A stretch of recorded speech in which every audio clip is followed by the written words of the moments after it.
Here's why you play Zilong Fighter. First off, he is insanely easy to pick up. He has excellent split pushing potential, he possesses high burst damage, and finally, he's a very mobile hero. However, Zilong is quite vulnerable towards hard crowd control, and also he is easily bursted down if he gets controlled. Passive. After 3 basic attacks, the next basic attack is Empowered, which will deal damage 4 times while also restoring some health for Zilong. First skill. Zilong's first skill is a crowd control, which airbornes a selected target, and flips the target over his back, dealing physical damage. The selected target will always end up behind where Zilong is facing. Second skill. Zilong will dash to a selected target, dealing physical damage and reducing the physical defense of that target for 2 seconds. Eliminating a target, whether it be a minion, a jungle camp, or an enemy hero, will reset its cooldown.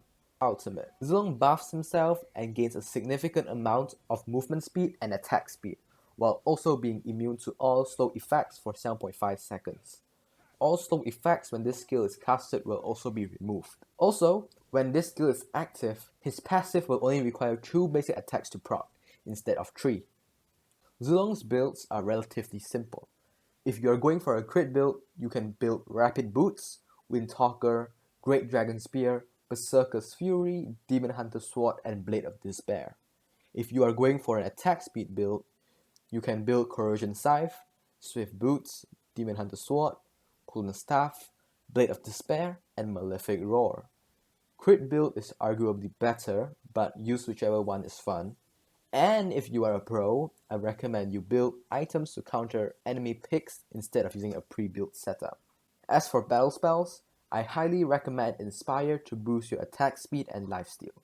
However, Arrival is also a great alternative option if you plan to split push non-stop.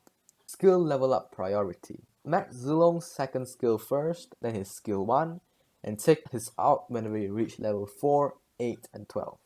Matchups. Zilong poses a big threat to squishy heroes, especially marksmen.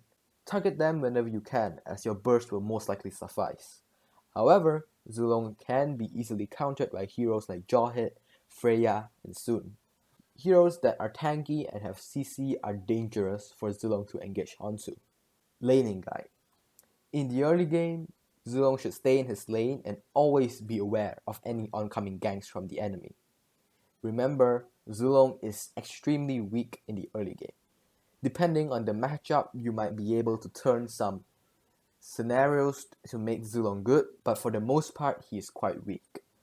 Once you enter mid-game, which is around the 7-minute mark, though it might differ in other games, Zilong can now either choose to exert constant pressure as a split pusher, or he can choose to pick off enemy backlines during team fights. Both of the options are solid and you should choose depending on your team's composition. If your team is strong at team fights, then by all means take the role of a split pusher.